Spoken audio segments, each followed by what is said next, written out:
Assalamualaikum warahmatullahi wabarakatuh. Waalaikumsalam warahmatullah. Ya, penalakan Pak Ustadz Felix, nama saya Raim. Sebelum saya datang ke sini, saya sudah pernah nonton Ustadz di YouTube banyak sekali temanya. Ya, saya ingin bertanya karena ketidaktahuan saya, saya ingin bertanya karena ketidaktahuan saya dan kekurangan ilmu saya. Yang ingin saya tanyakan adalah kenapa sih kok Muhammad Al-Fatih mau nyerang Konstantinopel? Apakah karena hanya hadis saja? Jadi yang di pikiran saya itu apakah karena hadis saja dia nyerang? Kan logikanya menurut saya ya kan gini. Masa sih apakah ajaran Islam seperti itu? Apakah umat Islam datang berbondong-bondong tiba-tiba nodong Konstantinopel? Padahal kan salahnya apa gitu? Apakah masa iya kayak gitu? Apakah ajaran Islam seperti itu? Itu yang saya pengen tanyakan gitu. Saya masih bingung kenapa kok umat Islam berbondong-bondong, emang salahnya Konstantinopel apa?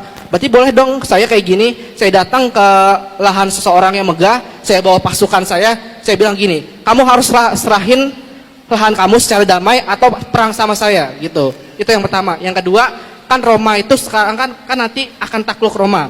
Nah, Roma itu kan sekarang ada di suatu negara Italia. Nah, gimana caranya kita mau naklukin? Masa ya saya bawa pasukan bondong-bondong ke suatu negara, nanti negara lain ketawain saya gitu kan. Baik. Itu pertanyaan saya, semoga Ustadz bisa paham. Baik. Wassalamualaikum warahmatullahi wabarakatuh. Waalaikumsalam warahmatullahi wabarakatuh. Pertanyaan yang sangat bagus sekali, silahkan. Fadal.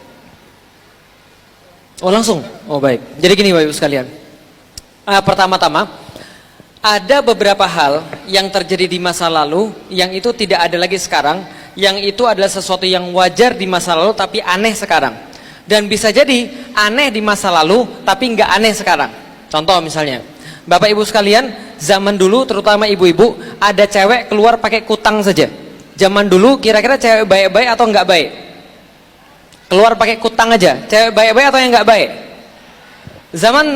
Zaman sekarang itu ada cewek keluar pakai kutang saja, itu followernya banyak. Karena kenapa? Karena dianggap trendy, dianggap fashionable, bikin lagu, kalian semua suci, aku penuh dosa, paham itu sekalian? Yang nggak ketahui berarti orang-orang zaman old kan itu kan ya. Oke. Nah ini kemudian yang memang zaman sekarang ada, zaman dulu nggak ada. Zaman dulu itu adalah sesuatu yang nggak umum, sekarang umum. Begitupun juga dengan yang namanya jihad fisabilillah, dengan perang. Zaman dulu adalah sesuatu yang biasa. Oke, mengenai Konstantinopel kira-kira seperti apa? Jadi gini Bapak Ibu sekalian. Ngomong-ngomong, ketika saya pergi ke Amerika, saya ditanya, selalu kalau saya ditanya tentang Islam, selalu ditanya begini, Islam itu kan agama perang, agama pedang, selalu disebarkan dengan pedang dan perang.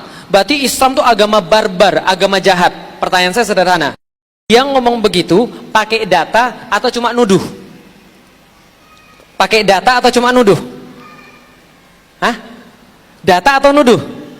Coba lihat, coba buka Google nanti pulang ke rumah. Coba ketik war with the most casualties, perang dengan korban yang paling banyak. Kira-kira perang apa yang paling banyak korbannya? Perang apa yang paling banyak korbannya? Kira-kira aja. Hah? Perang apa? Hah? Perang dunia kedua. Bagus. Ini anak-anaknya lebih pintar daripada bapaknya, Masya Allah. Perang dunia kedua 25 juta orang. Yang kedua kira-kira apa? Perang dunia pertama 15 juta orang. Yang berikutnya perang saudara, perang sipil, perang apa segala macam. Tapi benar nggak perang dunia kedua itu yang paling banyak makan korban jiwa? Nggak. Dalam bukunya American Holocaust, David Stannard itu penulisnya pernah bilang begini, pembunuh paling besar di dunia bukan perang dunia kedua, tapi Amerika ketika menduduki benua Amerika. Karena dulu di Amerika ada Indian yang jumlahnya seratusan juta. Itu sekarang habis. Berarti yang dihabisin berapa? Sekitar seratusan juta orang. Habis kemudian oleh bangsa Amerika. Berarti pembunuh terbesar di antara list 1 sampai 10 itu ada orang muslim nggak? Nggak ada. Suatu waktu saya punya guru ahli Aikido Jiu-Jitsu. Tahu Aikido Jiu-Jitsu tahu? Ilmu bela diri, suka banting-banting orang itu loh. Ini ada satu guru ahli Aikido Jiu-Jitsu, saya pernah ngelihat dengan mata dan kepala saya sendiri, Masya Allah, itu orang belum ketemu tangannya sudah kebanting, Masya Allah. Belum ketemu tangan sudah kebanting. Saking ahlinya dia ini. Dia pernah pergi ke Jepang, ketemu dengan Grand Sheikh yang ngajarin Aikido Jiu-Jitsu, kemudian Grand Chef-nya bilang begini, kamu muslim ya? Iya. Oh, saya kagum dengan Islam. Kenapa? Islam itu ajarannya kayak Bushido Jepang. Lah kenapa? Sangat kesatria. Dan saya kagum dengan orang Islam karena Islam adalah satu-satunya agama yang boleh perang. Lantas guru saya ini bilang begini, kamu main-main sama saya, ngece kamu ya, kira-kira gitulah. Lalu Grand Chef-nya bilang begini, enggak, saya serius. Lihat, Islam adalah satu-satunya agama yang punya aturan perang, makanya perangnya susah. Coba lihat perangnya di dalam Islam. Kata Rasul, jangan bunuh pendeta, jangan bunuh anak-anak, jangan bunuh yang tidak bersalah, jangan bunuh para perempuan, jangan membumi hanguskan tempat ibadah. Yang sudah masuk tempat ibadah, jangan dicari lagi. Jangan potong pohon tempat berteduh orang. Betul? Itu susahnya minta ampun. Maka perang dalam Islam susah. Agama yang lain, kata dia, nggak diatur perangnya, makanya perang terus. Paham teman-teman sekalian? Oke, coba lihat, balik lagi pada Konstantinopel.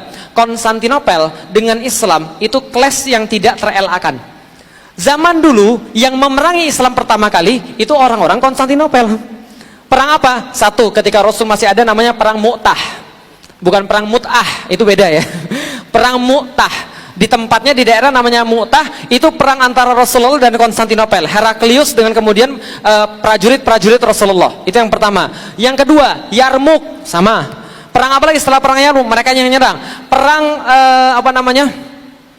Malazgirt pada tahun 1071 dengan Turki Saljuk. Itu mereka juga yang nyerang.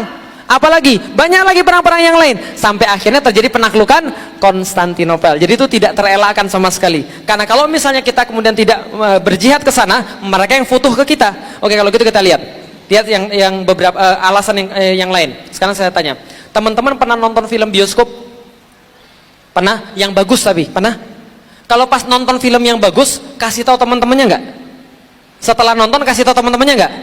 Kamu harus nonton, bagus banget bro, keren, benar-benar keren bro. Pertanyaan saya, kalau sama film yang bagus saja Anda sebarkan kemana-mana, Anda merasa Islam ini bagus atau tidak? Anda merasa Islam bagus atau tidak? Anda sebarkan atau tidak? Maka penyebaran di dalam Islam namanya futuhat. Futuhat itu jihad.